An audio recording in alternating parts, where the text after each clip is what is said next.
A little inside joke here. I was really nervous because for whatever reason, the last probably 2 weeks, and Dave's been around every single time it's happened, someone has forgotten my name. And so when you said my name, it was just a joy Oh, that's funny. to my ears to hear. So great to be here with Tricia and with David and of course Paula Calise. What I'd like to do is introduce you to our guest, Paula Calise. She's an executive recruiter, author, and speaker on the art of hello. She founded LinkedIn Executive Search, focusing on hard to fill mission critical positions. Her firm is ranked number one in executive recruiting, headquartered here in Texas and among the top 10 in the U.S. Paula regularly speaks at MBA programs, professional associations, keynotes, leadership seminars, and speaker groups. Her popularity comes from delivering actionable, practical advice and professionals that they can implement immediately. And for my brief conversations with her this morning, going through this, I can tell you that you're going to be excited to learn what she has to say. So that being said, Paula, what is the art of hello? First of all, let me thank you for that nice introduction. I'd like you to do that to my family, please. They'd be interested in hearing some of that. I'm like, Mom, right?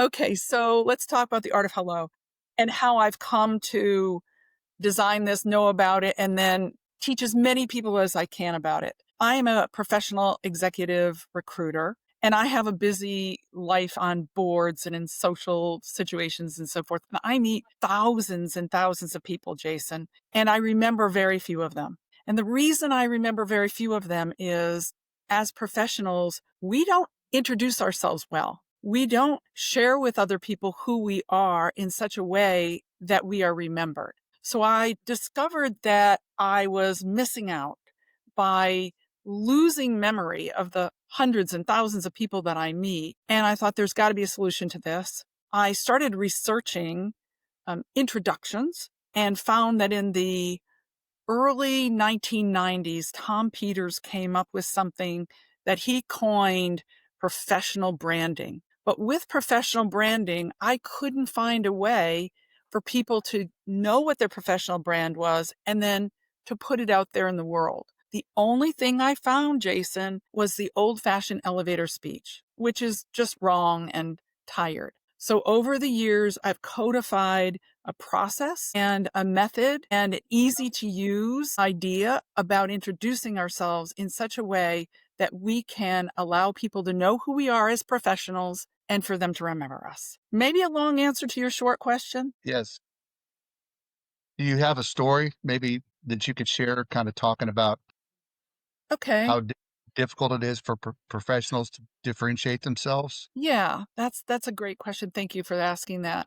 It was a number of years ago. I was at a business roundtable at the University of Texas at Dallas, and we were brought together with a moderator, and there were 6 executives. We were purposely trying to know one another, to expand our networks, and to give us a larger platform to be referred to board positions. And the 3 gentlemen who introduced themselves before it was my turn were CFOs and MBAs. And each and every one of them described themselves in almost identical terminology.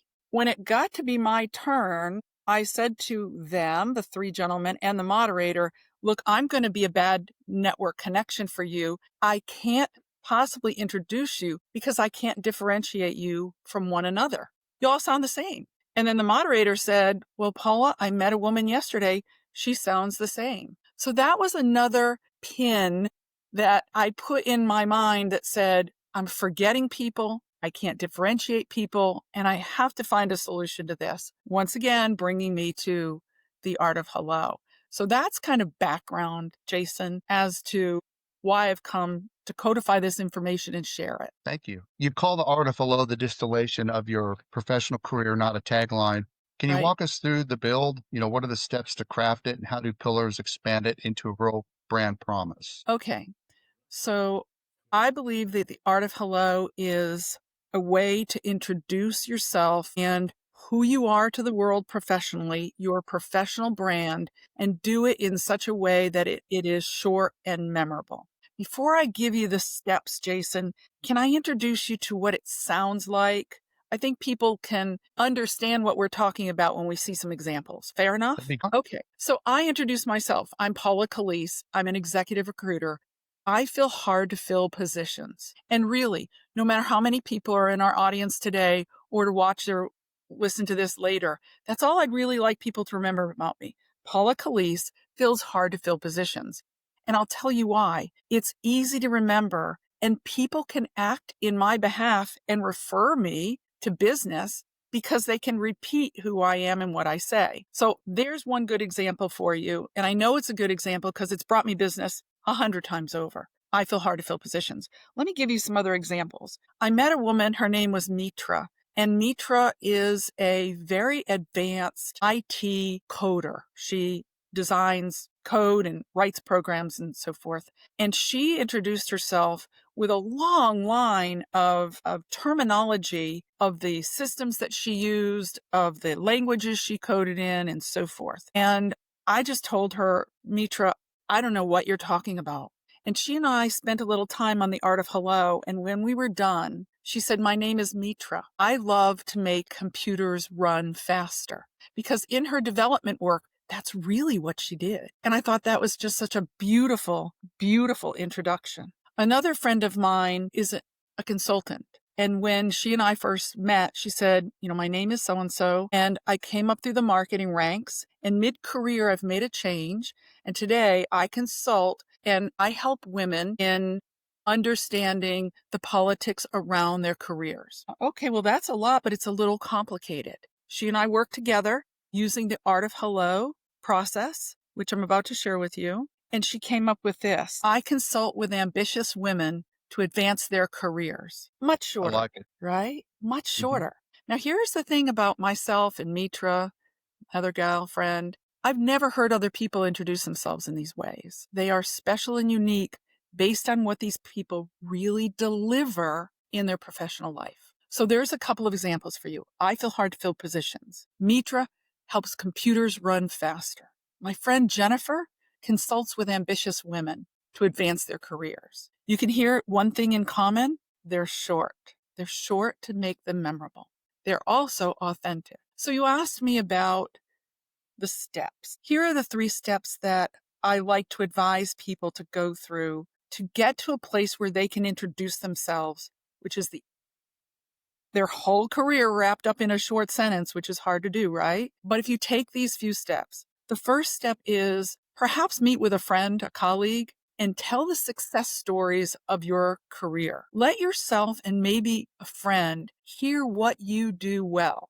And if you tell 3 or 4 or 5 success stories, I promise you, there'll be kind of a thread that will run between them that says, this is how I perform. This is what people get when they engage with me. So the first step in having an art of hello introduction, I call it know yourself. And you know yourself by hearing and remembering what your successes are in your professional career. You'll find something that hits the nail on the head.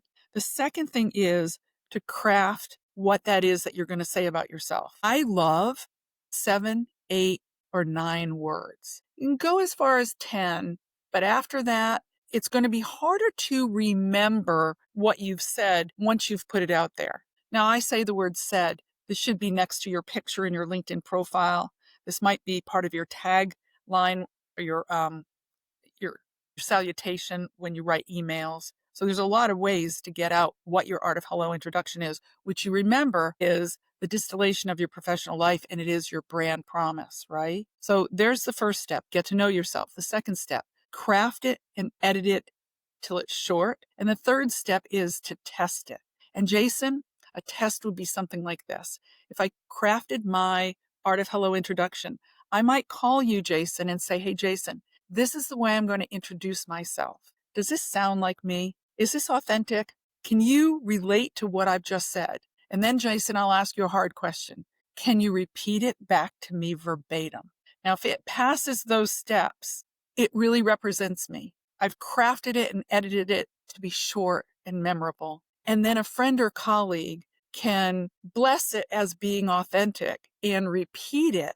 You're onto something. Start using it and see if you get the results that you hope to get when you start with this. Another long answer, Jason. Stop me. Give me the high sign. No, you're doing good. As you were talking, I'm going to go off script a little bit here, but I had come up with one myself. Okay. It's my name is Jason Potts. I help companies get fiscally fit. What do you think I about that like one? that.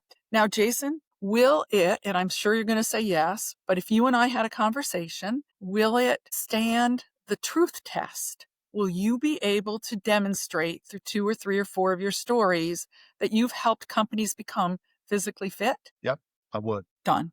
Jason, another thing that validates what you've just said is you said it to us once. I help companies become physically fit. And I was immediately able to repeat it verbatim. Yes, good job. Yeah, yeah. Okay, we'll do the hands. Everybody will do the Yeah. hands. All right.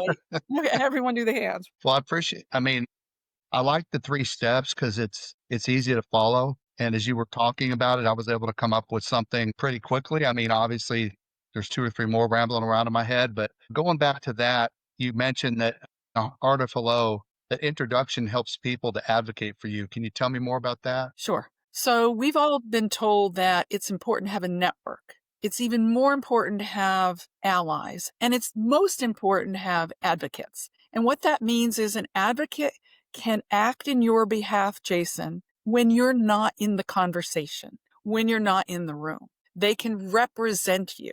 And the beautiful part of that is if you're developing a business, that's business leads that can come your way because somebody can purposely and correctly represent you. But even if you're inside of a company, it works the same because if you're well known for what you deliver and you can get people to understand that and articulate it clearly, they can help you find new projects that you can lead. They can help advance your careers when they're looking for an opening for advancement. So, Let's hear it. all right.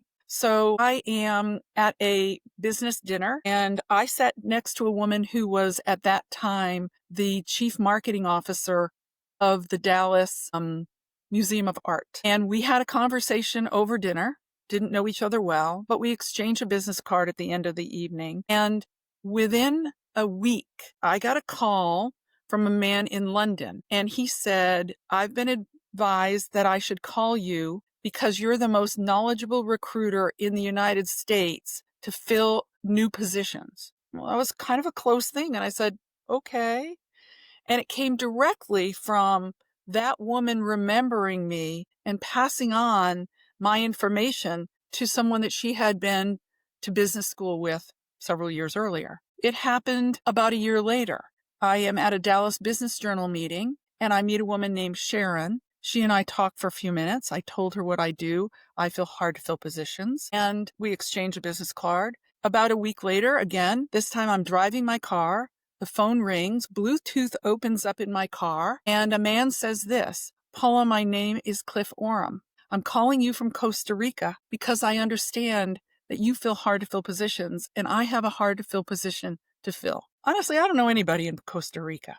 Well, it turned out Sharon had a business associate who had a multinational business. In their conversation, this gentleman shared that he had to fill this international job, and she passed on the information and used the language that I use. Paula fills hard to fill positions from Plano, Texas to Costa Rica and back to Central Expressway with the exact words. So it really does work to have people understanding and being able to use your introduction exactly as you have written it and planned it and use it so they can introduce you in that way. Yeah, I like that because it kind of tells everyone who you are in just a very succinct way. And if it's short enough, like you mentioned, then it's easy to remember. It just comes right off the tongue as they talk. And so, instead of just saying, I have a friend, Jason Potts, he's in the fractional CFO business. It's, I have a friend, Jason Potts. He helps companies get fiscally fit. It's kind of a tagline that you remember and it resonates. And it resonates. And yours is perfect. And congratulations for coming up with it this quickly. I hope some other members of your audience here have the same great success. So kind of on that vein, if we don't want to sound like everyone else, like in the finance or the business world, how do we differentiate ourselves? Well, in the full program that I offer, I help people understand that there are 7 archetypes for introducing yourself. And each of those archetypes are based on the truth of who you are as a professional and as a person. I have done seminars with workshops, and there might be 30 people in the room who basically work for the same company, basically have the same job.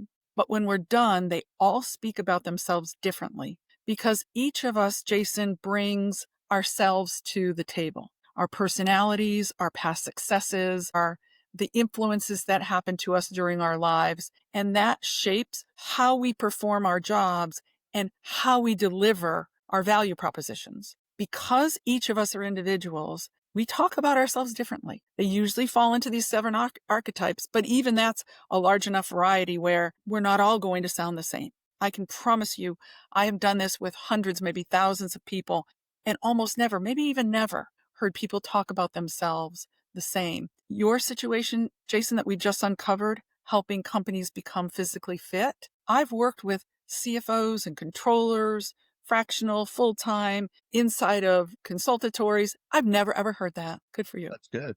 Yeah. So do you have a couple of examples that you could share of some other instances of where you've helped people, you've Yeah. come up with an archetype? Lots of them. One of my favorite archetypes. So I met this woman named Karen, and she and I met at my favorite cafe, La Madeleine. And I hadn't met her before. And when I said to her, Karen, what do you do? She said, Paula, I am the chief marketing officer at Mary Kay Cosmetics. These were a number of years ago. And I said, oh, that's interesting. Tell me. And she says, well, what I do is I've been there 18 years and I've done everything in marketing. I've worked with public relations. I've worked with building collateral. I've worked with our website design. I've worked with our international sales force in helping them present themselves. I've worked in crisis communications with our executives. And Karen is going on and on and on and on. And unfortunately, Jason, I'm sort of hearing, so what? And the reason I'm hearing in my head, so what, is because all of us know people who've risen to the position of a C-suite officer in a company, and they've had to do all those fundamental and foundational pieces of work in order to ascend to that position. So what she was telling me, all this tactical work that she's done and she knows how to do, was kind of a so what to me. I changed the conversation, Jason, and I said to her, listen, let's go in another direction here, Karen. I'm not a Mary Kay user myself, but I've noticed because I'm in Dallas and the Mary Kay headquarters is in Dallas, is your company looks a little differently to me today than it has in the past. And she says, well, thank you for noticing. And she tells me this story instead of what she does. She said to me that about 20 months earlier, she and the rest of the executive team went off site to a woods weekend. And in that woods weekend, they were inventing their company for 10 years into the future. And at the end of that woods weekend, each of them came away with an assignment to help the company on that path to their future. And hers was to look at the Mary Kay brand, which at the time was epitomized by Mary Kay herself. And extremely successful woman during her day, right? So Karen tells me a story about how she and 3 of her colleagues spent some time looking at that Mary Kay brand. And at the end of their study period, they created a master plan for a new and improved and younger and fresher Mary Kay brand, which I seem to have noticed when I asked her that question. And so she took me through that conversation, which was a journey from an old brand to a newer brand. And so I said to her, Karen, if I've heard you correctly, you revitalize tired brands. And That's good. Karen had a light bulb moment. Yes, Paula, I have successfully revitalized that tired brand. So now we had a new way for Karen to introduce herself. Instead of saying, I'm Karen, I'm a CMO, and I do this, and I do this, and I do this, and I do this, and I do this, and I do this, and I do this for 18 years, she now can say, my name is Karen. I'm a chief marketing officer. I revitalize tired brands. I'll tell you what, Paula, I could listen to you talk about these examples for days because, we all network and we know first impressions are everything. We have a very short period of time. And sometimes, we don't know any better and we just pop off a 20, 30-second elevator well, everyone else is just kind of looking around because they lose track of what you're talking about. So, Exactly. do you have maybe a couple other examples you could Well, share? before I leave Karen, I have to tell you the archetype there, Uh-huh. biggest, it's the biggest, baddest thing I've ever done. I love that archetype. So if there's someone in our audience that has really done something important in their career, and you can find that way to introduce yourself, what a great way to do that. Because that's what Karen did. Karen went from I do this and I do this and I do this and I do this and I do this in that 30-second speech kind of format to I'm Karen and I revitalized tired brands. Biggest, baddest thing I ever did. So I love that one. Some of the other archetypes. Okay, this is another one. Let me do this one. I It's have a just, lot. it's really good, and I think for the people that are watching this, it's gonna really help them because that example was amazing. You know, revitalized tired brands, old brands. It's just it's quick, it's simple, and I never even would have thought of that. I met a man, and one time he told me that he was an investment advisor and he helps put people over their financial finish lines. Now, I kind of like that, right? You get that sports analogy. If you're swimming, you're touching the wall. If you're running, you're breaking the beam. But here's the problem with this one, Jason. I spoke to that man for no more than 10 minutes and uncovered the fact that none of his clients actually got over their financial finish lines. No one retired wealthy at 50. No one bought a classic car from Jay Leno. Not one of the people that he and I talked about, bought a condo overlooking the ocean in Maui. But what I did find out about him during our conversation is he was a man who led with his heart. He listened to people deeply and he really began to understand what his clients' financial goals were and who they were along the path of getting there. When he and I were done with our conversation, I helped him understand that this financial finish line thing, although it was a clever little tagline, was disingenuous. It was just not true. People weren't getting over the financial finish lines. But what we did learn about him is he helped his clients become comfortable and confident in their financial futures. He helped them along their path, not to the finish line, but along their path and feeling comfortable and confident. That is the archetype I call the essence of who I am. Because that nice man, Mike, would have, had he not been a very fine financial advisor, been a good member of the clergy. He would have been a terrific nurse. He had that ability to listen to people and connect with people and help them feel comfortable. So that's one of the other archetypes that I help people understand, that if it's important to who they are as to how they deliver their professional deliverables, then they can talk about themselves that way and be very efficient, effective too. Great. Thank you. One of the things that I mentioned, if I can go back, is Yeah, the go 3 ahead. steps. The first step is to know who you are, and that is to tell your stories and hear yourself and know what your methods are for delivering your value. The second was to craft and edit.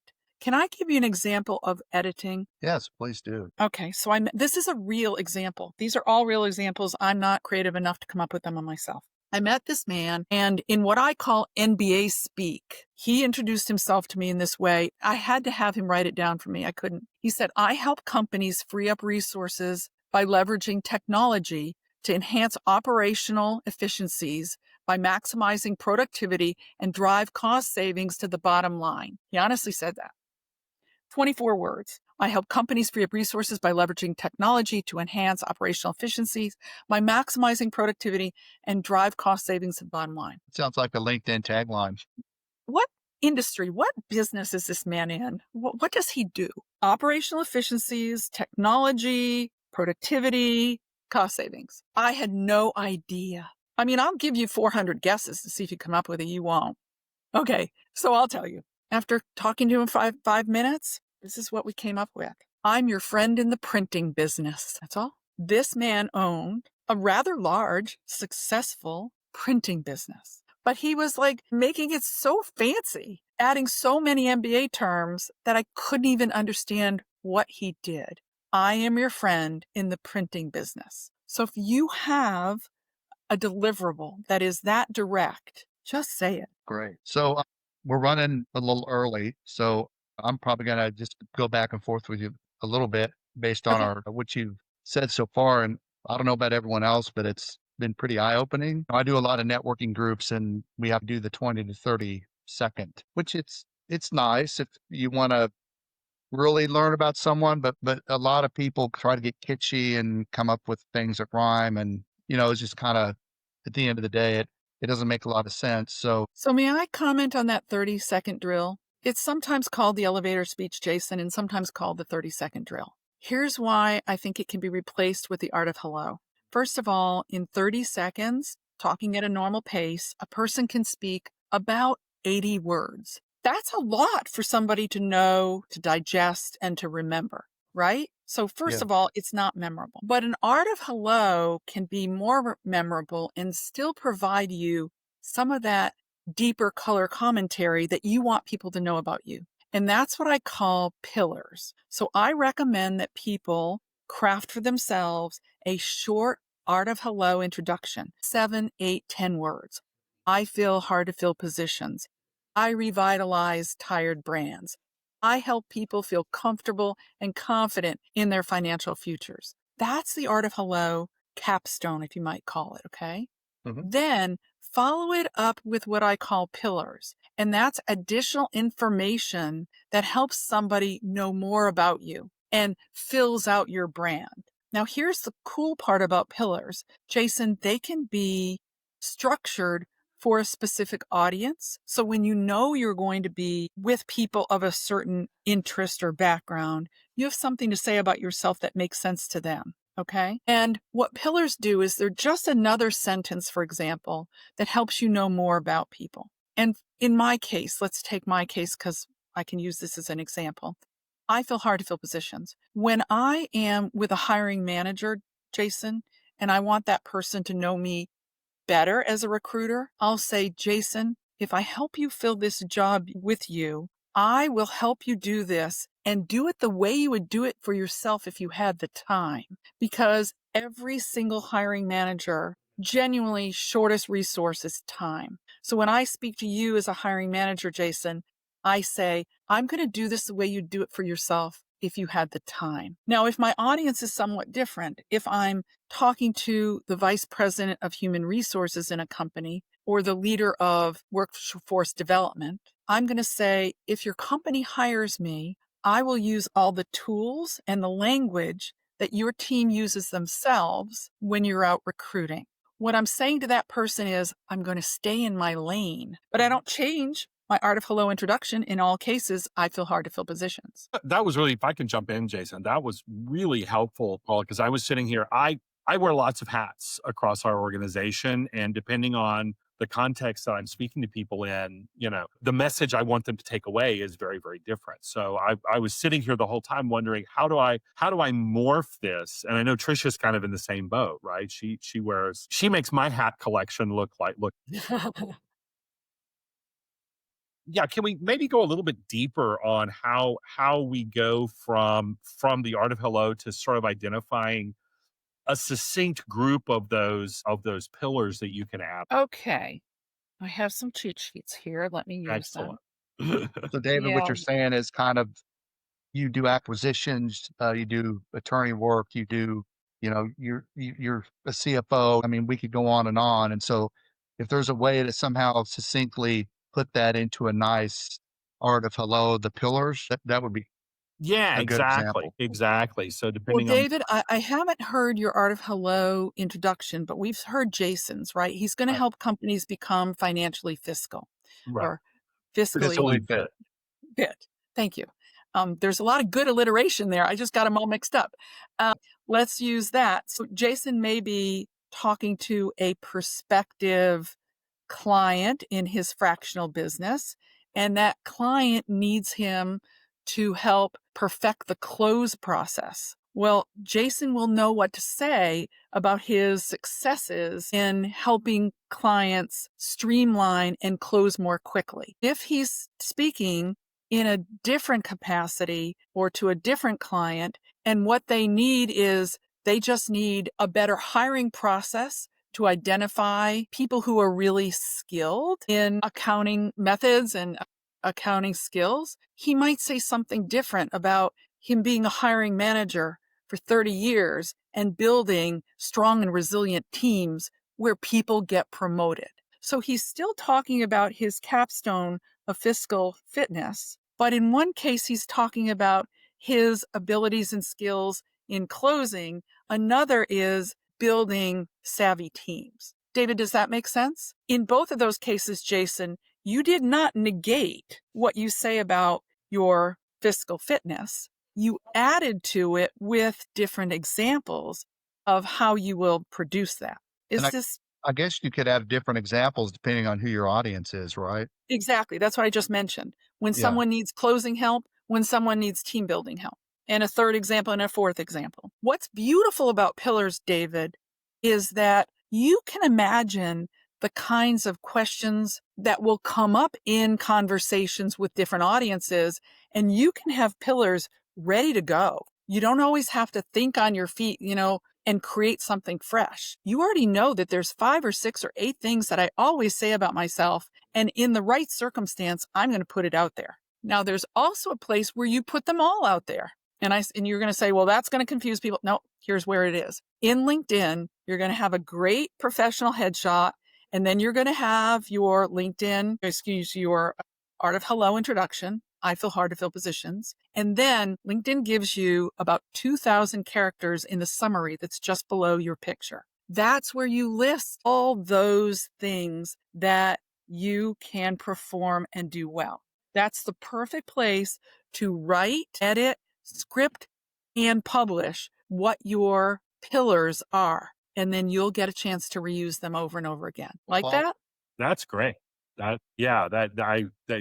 was again going kind of one step ahead. I was processing where do I collect all of these? Where do I think through it? And that's really helpful. That's the perfect place. Yeah, that really is. That really is.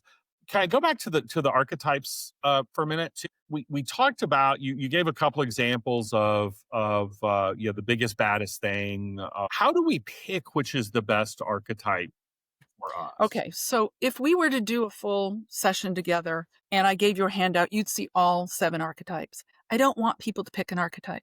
I want people to do the first step, and that is to get to know yourself. Hear your stories. What are you good at? What do people know you for? See, we all have professional brands. Whether we articulate it well ourselves or not, people know us for what we deliver. So we already have a brand. Now we're just polishing up the words around it, right? So I ask people, don't pick. Hear your stories. See what that thread is about how people know and identify the good work you do. And when you start talking through this, you'll say, I get it. I'm a person with repeated successes. That's my archetype. I feel hard to fill positions over and over, personally off my desk. So don't pick in advance, David. Let that unveil itself when you get to know who you are and can articulate that well. So it evolves through the process. It bubbles up and reveals itself. It reveals itself. Thanks, Paula. That was an amazing discussion, a lot of insights, and we're so appreciative and thankful that and blessed that you came and spent time to talk to us. And I guess what I wanted for you to relate to our audience is, do you speak personally or remotely, and what does that look like, and how can people get in touch with you? Sure. My LinkedIn profile has my contact information. My name is Paula Calise, Calise, simple to find. I do speak. I speak a couple of different ways for professional organizations like we're doing this morning, inside of companies for professional development or some interest groups. For example, I had a wonderful presentation opportunity with a big company's Native American employees group. And that was something I'd never done before. That was fun. So you could just reach out to me. I speak for no cost, no fee to myself or a speaker. I do ask for a very small honorarium to a nonprofit that my deceased son supported, because when I speak in his memory. And we can just schedule a time. I speak in 2 different formats. One in the hour-long format that lays all this out and makes it actionable. And then a second format that takes that and adds either 30 or 45 minutes to it, where we do a workshop and everybody comes away with a new way to describe themselves. Remote is a little more difficult for me unless we have, like this morning, Isabel helping us with the technology, but we can always find a way to do it either remote or in person. Thank you for asking. Thank you. I guess, Tricia, we're going to Q&A. Can't hear Tricia. We Oh, can't. you're on mute, You're Trisha. on mute. There we go. There we go. There we go. Thank you, Isabella. So Paula, I absolutely love everything you shared. And Jason, thank you. David, thank you. Can't help raising. And I love Jason and David, how you said, like for me as the CEO of C-Suite Network, the general manager of Hero Club, and all of the background and all the different ways that I um, deliver value to the people I serve, which are values-based leaders, there's that challenge, but there's also the challenge of being a woman in a non-traditional role. And so for me, for example, the role that I'm in, I don't know of any other women who are the CEO of a whole media network that also has all of the things that we have under the whole umbrella. It's a very disruptive model. Trisha, just throw yourself in there with the Oprah category. Do it. Go on. Yeah, there we go. Well, here's the thing though. So I would in no way even jokingly suggest that I am as large as any like 90% of the CEO women out there. So that's not what I'm talking about. I'm talking about the mission and the people's presumptions. So for example, you gave the example of the man who comes from his heart. If you say that about a woman in a non-traditional role, people will make assumptions. And so that one sentence takes on a whole meaning that may not be that meaning. So I'm just curious how you work with women in non-traditional roles. I've worked with women, for example, that are, the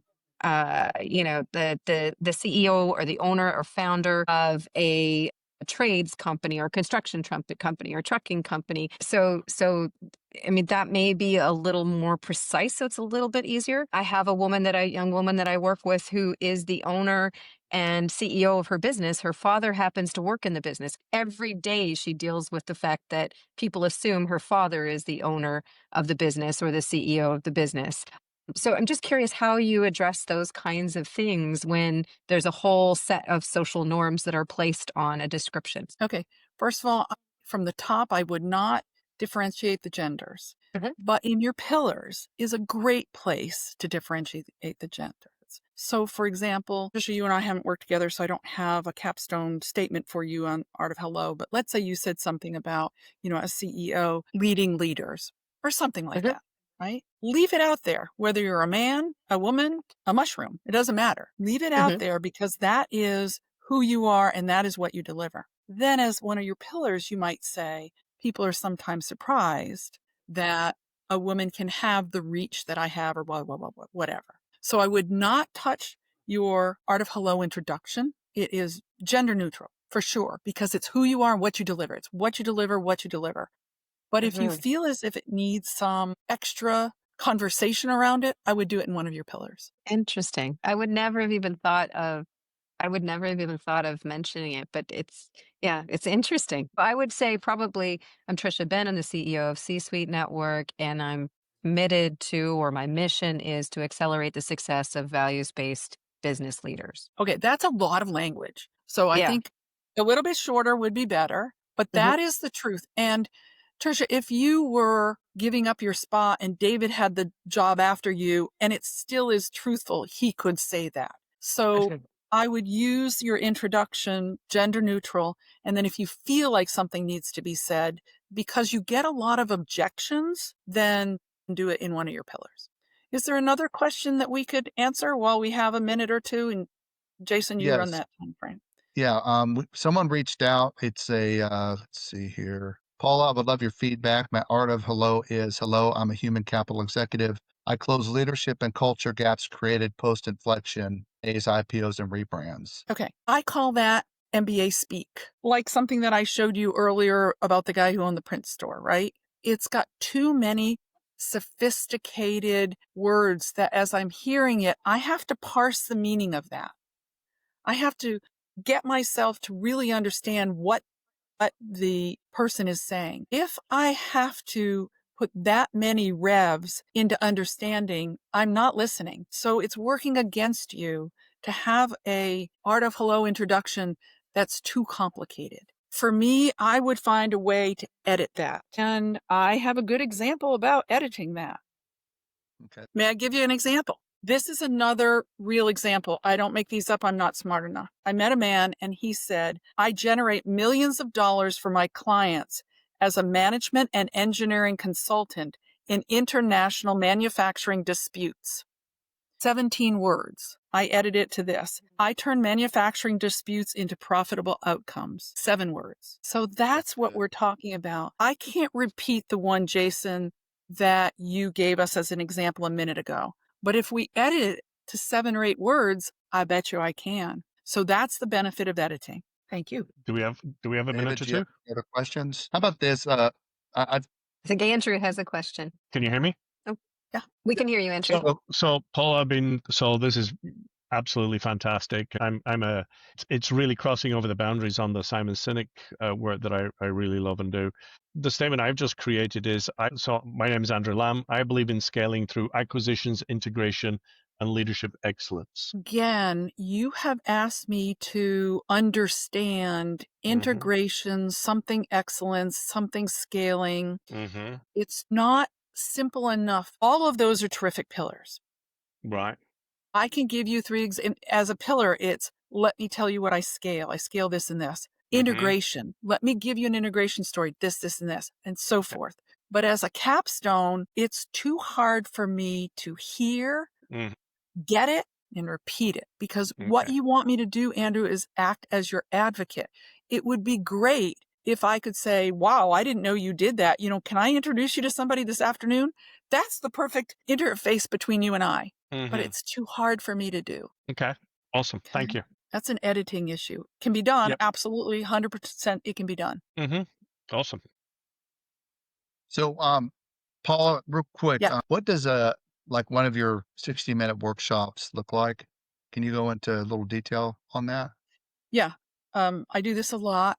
I tell stories that educate each or illuminate each of the 7 archetypes. So there is a story like the one I started with earlier. I told you about Karen, who revitalizes tired brands. That illuminates the story of the archetype, the biggest, baddest thing I've ever done. And in that 60 minutes, I'll introduce you to 7 of my friends for all 7 archetypes. And in between those archetypes, there are the teaching moments. What is an art of hello?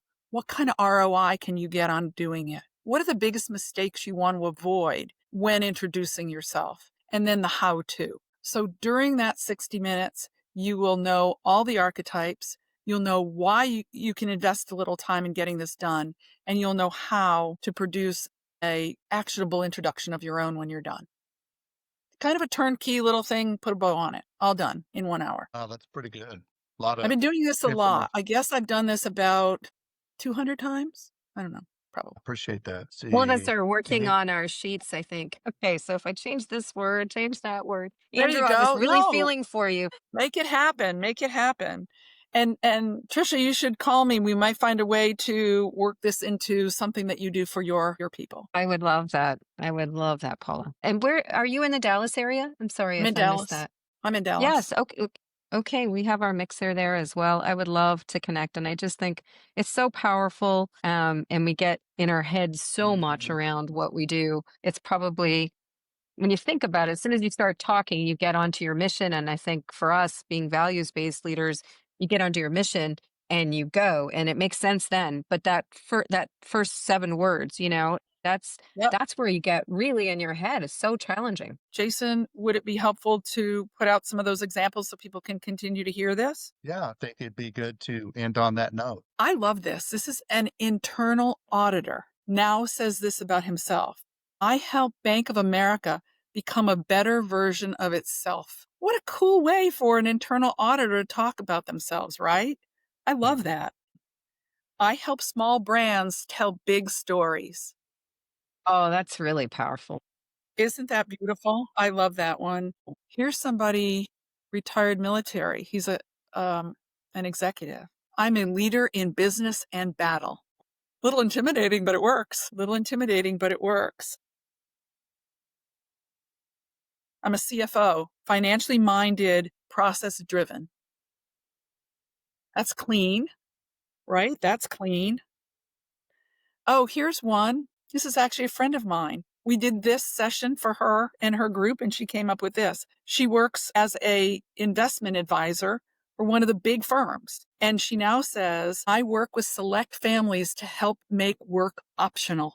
She said the first time she introduced herself as I help make work optional, she got applause. So that is some of the ones of the hundreds and hundreds that I've seen that I like all of them.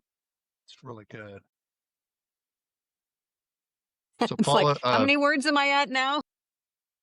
Try to get to 7. Try to get to 7. If you go to 8, I'll still love you, but try to get to 7. Andrew, did you want to Okay. try yours again? So, well, first of all, I'm kind of a savant about this, but another way to do it is use ChatGPT. Put your 14 or 15 words into ChatGPT. Tell that ChatGPT that you want 7 or 8 words and tell it what voice you want it in. Professional voice, friendly voice, or whatever. And let it create these for you. Why not? It used to be just I had to do it myself. Now I got Chat to help me. Mm-hmm.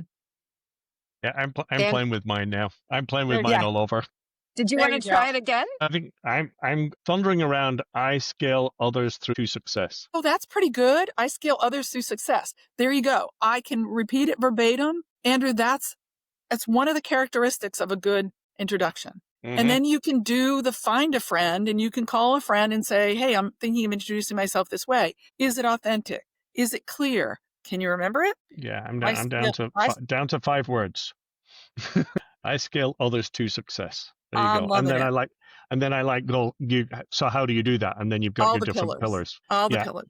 yeah. Okay. All right, I'm changing my LinkedIn right now, live. What an audience. You guys are great.